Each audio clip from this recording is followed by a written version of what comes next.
Hey, what's up, guys? Welcome to the Kairozart Podcast. My name is Javier Gonzalez. I'm an artist from Texas. I specialize in comic book illustration and caricatures.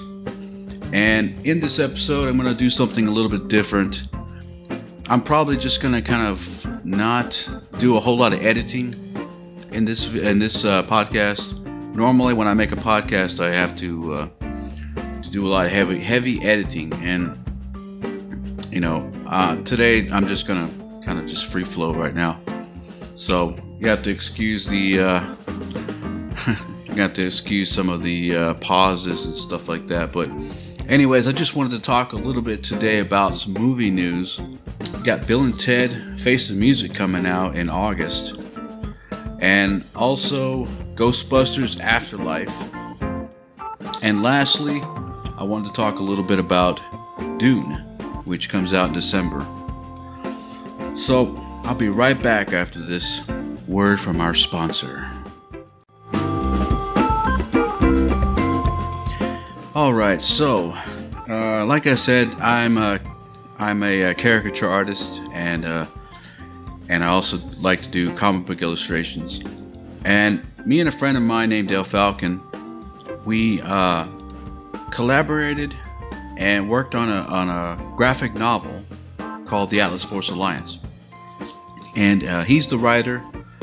He's the writer mainly, and I do most of the artwork, the illustration, and he also does some Photoshop and did some symbols and designs and stuff like that. But I like comic books. I like movies, and in particular, I like to watch movies that are well made.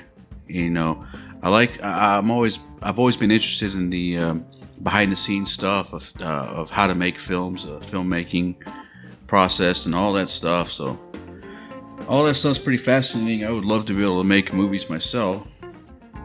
But anyways, let's get back to Bill and Ted Face the Music here.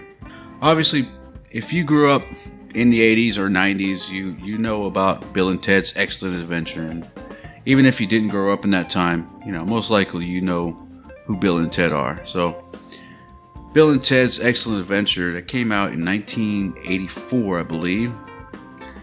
Oh, I'm sorry, 1989. That came out in 1989, and Bill and Ted's Bogus Journey came out in 1991. And, I didn't grow up, I didn't watch the movie Excellent Adventure. I didn't watch that in the theater. But I did watch Bogus Journey in the theater. I watched Bill and Ted's Excellent Adventure on VHS. So Bill and Ted's Excellent Adventure was written by Chris Matheson and Ed Solomon. And those two writers are returning for Face the Music.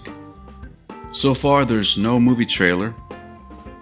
But we do know from some photographs that they've put out that William Sadler is going to be returning as the Grim Reaper. William Sadler was, I always liked that guy. He's an interesting character. He's always plays, he's an interesting actor and stuff like that. He seems pretty cool. And he was funny as the Grim Reaper in Bogus Journey. So it's cool that they're actually bringing him back, It's interesting to see like these movies that I grew up watching when I was a kid, and to have these old these actors and stuff come back and reprise their roles in movies and sequels and stuff. You've got like Ghostbusters coming out. You've got the original cast from Ghostbusters coming back, except for Harold Ramis, obviously. You've got Andy Potts, Sigourney Weaver. You've got Bill Murray, Dan Aykroyd, Ernie Hudson, Rick Moranis. He no longer is acting anymore, or at least he's sort of taken a hiatus from acting. But anyways, back to Bill and Ted. So far, since what we do know about it is that they are going to have their daughters in the film. They already have some photographs of the daughters, and if you haven't seen any pictures and stuff like that, I would recommend you take a look. You can go to Twitter account Bill and Ted. The Twitter account is @BillAndTed3, So, anyways, you've got a couple of young ladies that are going to be playing Thea Preston and Billy Logan, and they look like they would be the daughters of Bill and Ted. So, apparently, I guess the story is that that they are warned by a visitor from the future. This is according to Wikipedia. They are warned by a visitor from the future of the need for them to create a song that will save all life on Earth and the entire universe. The pair work with their families, old friends, famous musicians, and each other to complete the task. So, I guess the daughters are going to help their dads create, basically the greatest song in the world. They're going to create this song that's going to bring about world peace and unite the nations and everything like that. And we'll see if they actually if they actually play what kind of music they're going to play and stuff. But that's a hard task for them to take on, or have somebody tell you that you have to create music that's gonna save the world, basically. So but anyways, the movie, I'm looking forward to seeing what the trailer is gonna look like, and then we'll be able to judge how well this movie's gonna be. The director, his name is Dean Kairozart, and let's see, according to his filmography, it says he directed Home Fries, ATF, Galaxy Quest. What? I didn't know that. Hey, Galaxy Quest is an awesome movie. I love Galaxy Quest, man. So I'm, Fun with Dick and Jane, read 2. Well, okay, Home Fries, I think I saw that a long time ago. That was, yeah. But Galaxy Quest is a really good movie. That one's got Sigourney Weaver, Tim Allen, Alan Rickman, the late great Alan Rickman, Tony Shalhoub, Sam Rockwell, and Daryl Mitchell. And that movie was really great. Paid a lot of great homage to Star Trek. If you haven't checked out Galaxy Quest, I recommend you watch it. It is a funny movie. But anyways, back to Bill and Ted. So, again, we don't have a whole lot of information about it yet. I mean, we do know that the daughters, you see some photographs they sent out where it shows them, basically in the telephone booth and everything again. So that looks pretty good. So we'll see what happens, though. We'll see what happens. The next movie I wanted to talk about is Ghostbusters Afterlife. Now, I did a trailer review or a trailer reaction video with me and my brother Jesse, and I wanted to follow up and talk a little bit more about the trailer, talk a little bit more about what my thoughts on the movie, or on the the look of the film or the trailer, my thoughts on what it's going to be like, basically. I'm thinking that the way the trailer plays out is sort of like it's a little more of a kind of a darker tone, kind of more of a creepy, scary kind of tone and stuff. And I guess they're trying to channel sort of a Stranger Things kind of vibe. But to be honest with you, I've never even watched Stranger Things, but it don't matter because I like the way it looks. And but I'm thinking that they're going to show a little bit more of the horror element, the scary element to Ghostbusters. But I don't think it's going to be entirely like that. It's going to be a little more lighthearted, obviously. It's Ghostbusters. There's going to have some humor. It's going to be, I like that they want to try and make it more intriguing. It's easy to just make a slapstick comedy like they did in 2016, where they there's a lot of slapstick humor, a lot of potty humor, basically, toilet humor. Anybody can do that sort of thing. I mean, it's kiddie stuff, right? But to actually create a really sophisticated comedy, as much as Ghostbusters, the original, had some, a little bit of slapstick humor, a little bit of, kitty humor, I guess you could say. For the most part, it was a more sophisticated comedy film. It was more sophisticated comedy. So, it was clever. It was written clever, and that's what this movie needs to be. It needs to be clever. So, anyways, what I've noticed about the trailer, and I know a lot of people have already talked about it before, so it's not going to be anything new. If you listen to this, you're not going to probably hear anything new, right? But they have the Shandor mines, and of course, Ivo Shandor is the architect of the building that Dana Barrett lived in Manhattan. The building that they use certain types of metals. And obviously they came from this mine in Oklahoma. So the Shandor Mining Company. So I'm guessing that we're going back to the origin of Ivo Shandor and the beginning of his Gozer worshipping cult.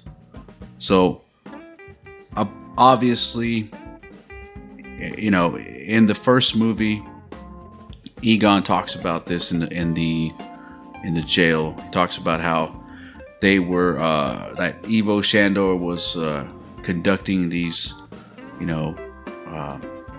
kind of surgical procedures or whatever, but he was also having rituals on top of this Manhattan building, Central Park West, or I forgot what it's called, but he was having rituals trying to bring about the end of the world.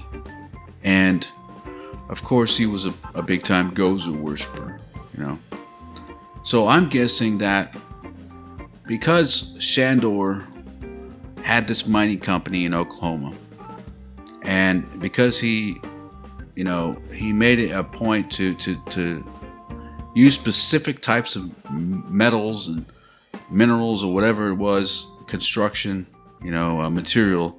He used specific types of construction material to make this building, I wouldn't doubt that he was probably even having rituals inside the mine. Maybe he was trying to do something, some kind of supernatural ritual or something like that would, maybe infuse something, supernatural or, paranormal, evil, whatever you want to call it.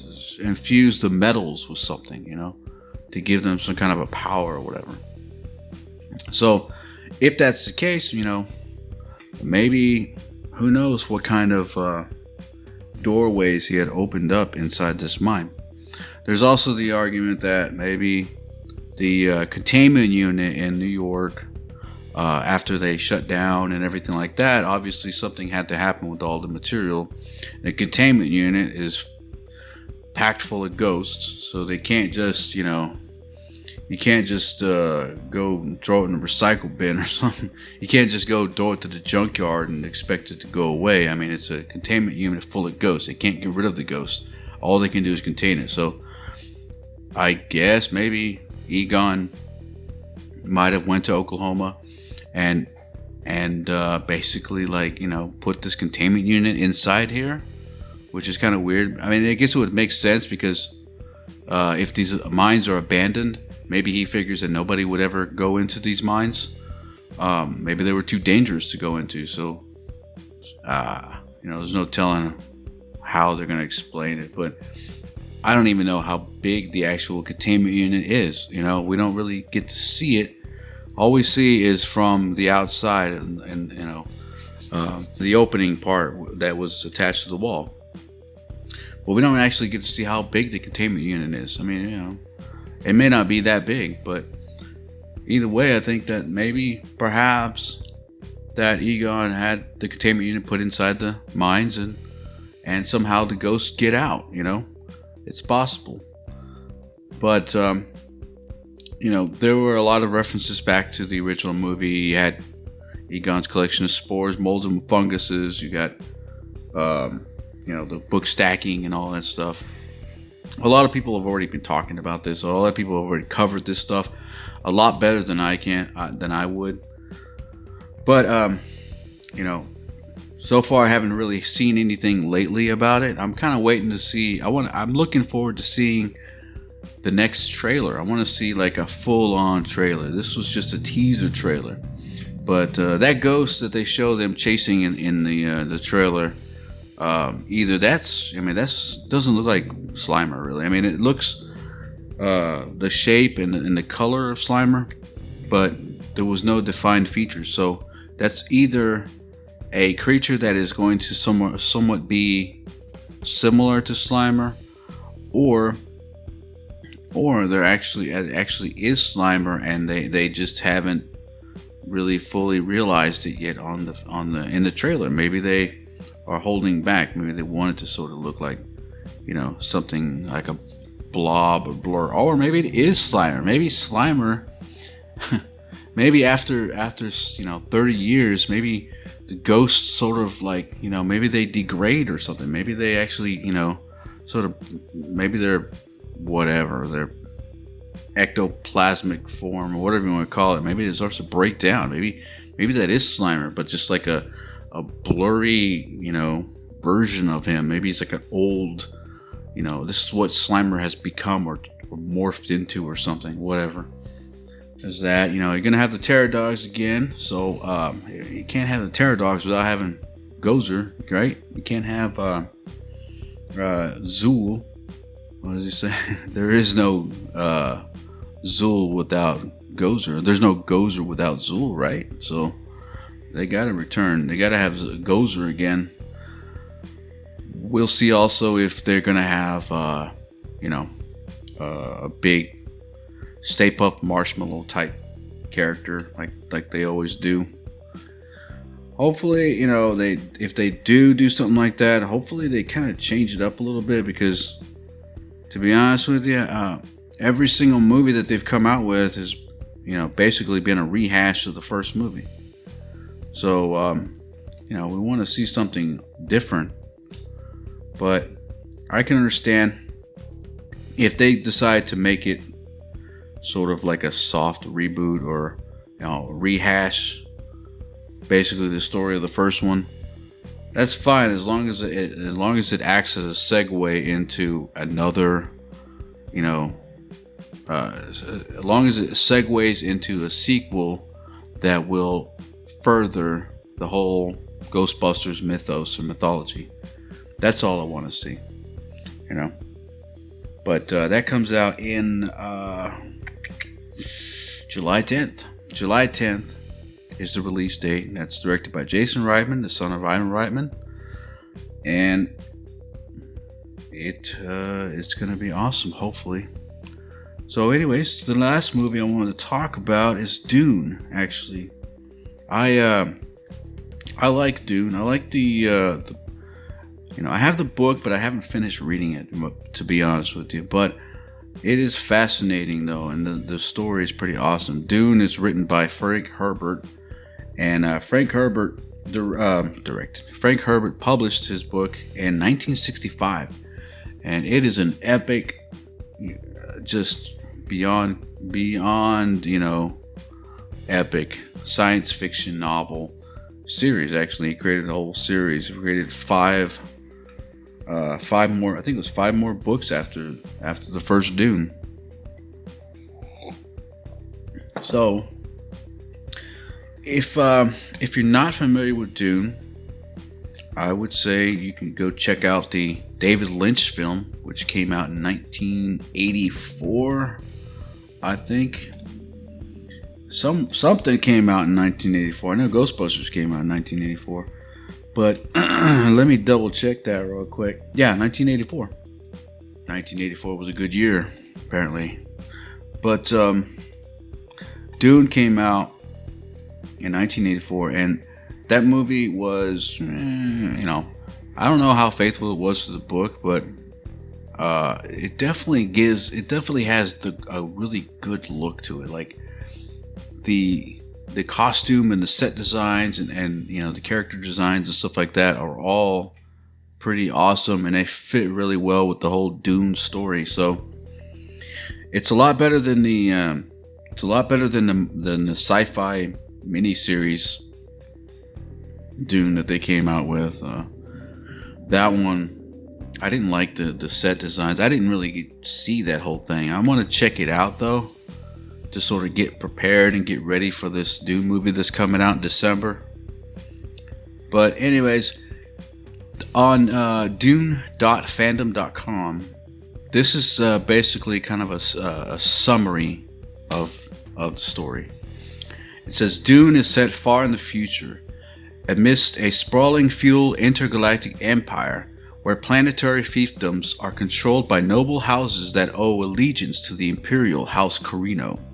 The novel tells the story of young Paul Atreides, heir apparent to Duke Leto Atreides, and scion of House Atreides, as he and his family relocate to the planet Arrakis, also known as Dune, the universe's only source of the spice melange, in a story that explores the complex interactions of politics, religion, ecology, technology, and human emotion, the fate of Paul, his family, his new planet, and its native inhabitants, as well as the Padishah Empire, the powerful Spacing Guild, and the secret female order of the Bene Gesserit, are all drawn together into a confrontation that will change the course of humanity.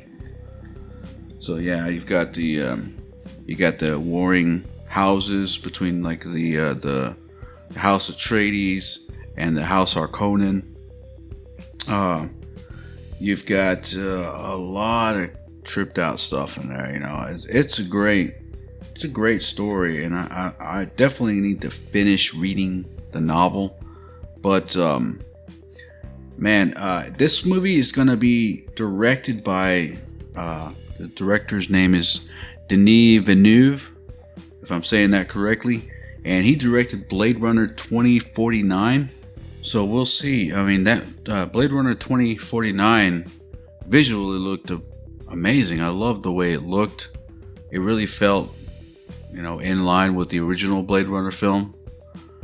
And, it took its time and everything, and the character designs, and that movie was pretty good. I need to watch that again.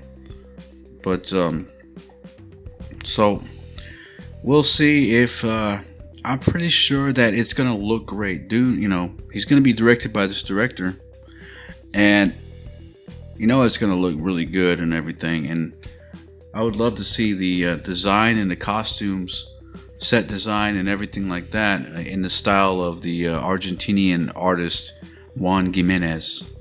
Right now, I don't know if he's still working on it, but he was doing the artwork for a comic book called the Meta Barons, which actually was written by Alejandro Jodorowsky, and he was supposed to be attached to Dune a while back, and I guess his vision was never fulfilled, and a lot of people wish that would have happened. But so if he could, if this director Denis Villeneuve, capture that look of what Alejandro was originally going to do, that would be awesome. But either way, it's going to be, epic.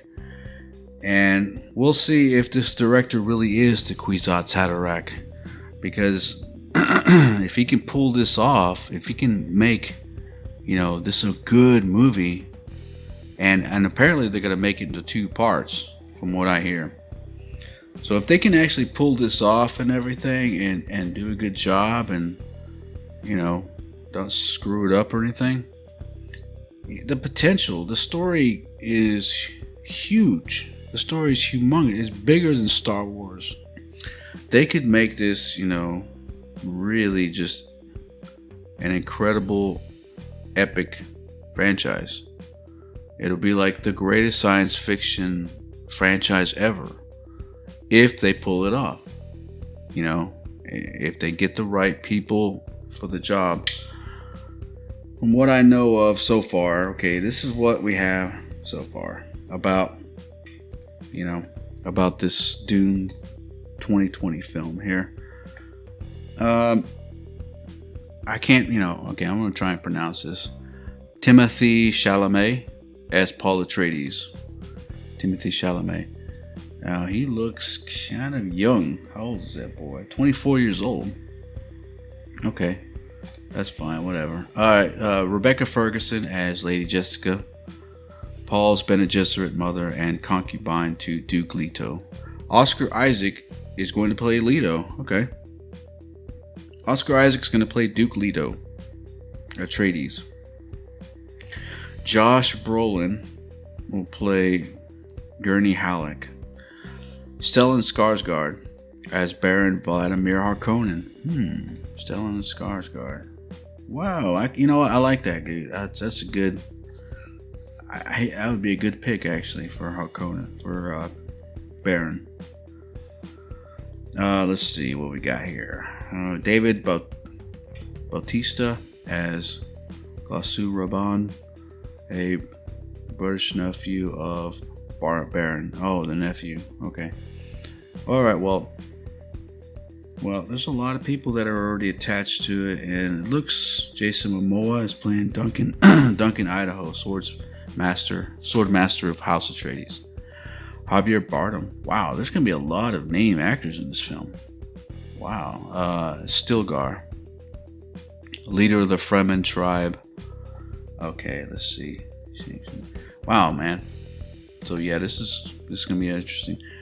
Okay, it says Frank Herbert's Dune has seen 2 separate live-action adaptations. Okay, yeah, I already know that already. David Lynch is in the sci-fi one. Okay, great. Lynch. Give me a second here. Okay, Brian Herbert, son of Frank, confirmed. And then at the same time, they're going to have a spin-off television series, Dune: The Sisterhood, for Warner Media's upcoming streaming service, HBO Max. Okay, so I guess they're going to talk about the Bene Gesserit in that one.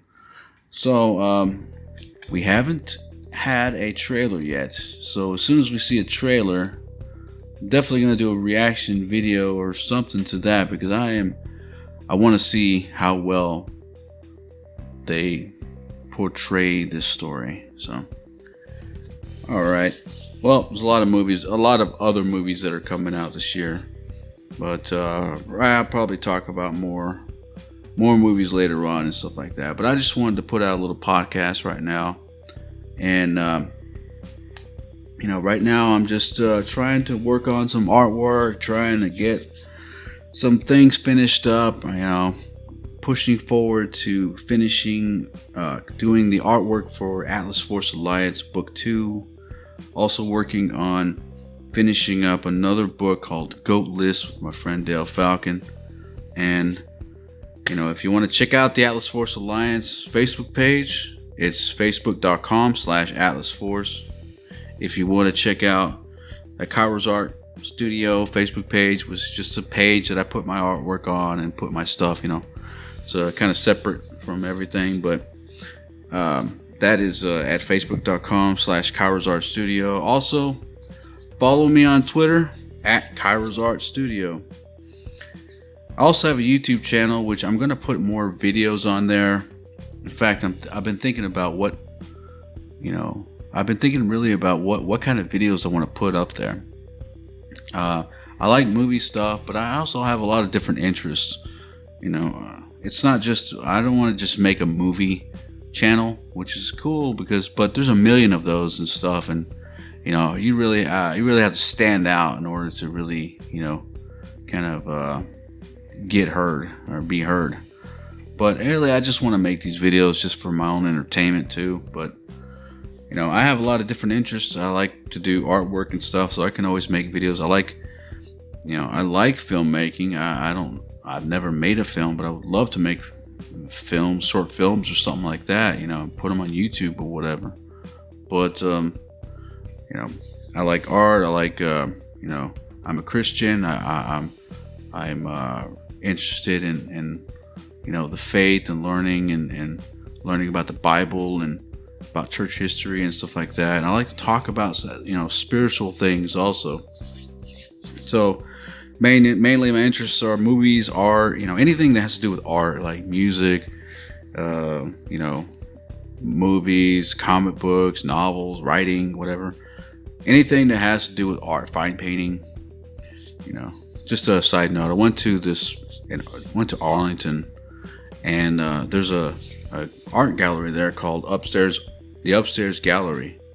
It's off of Abrams and right before Collins, and it's a bunch of local artists and stuff.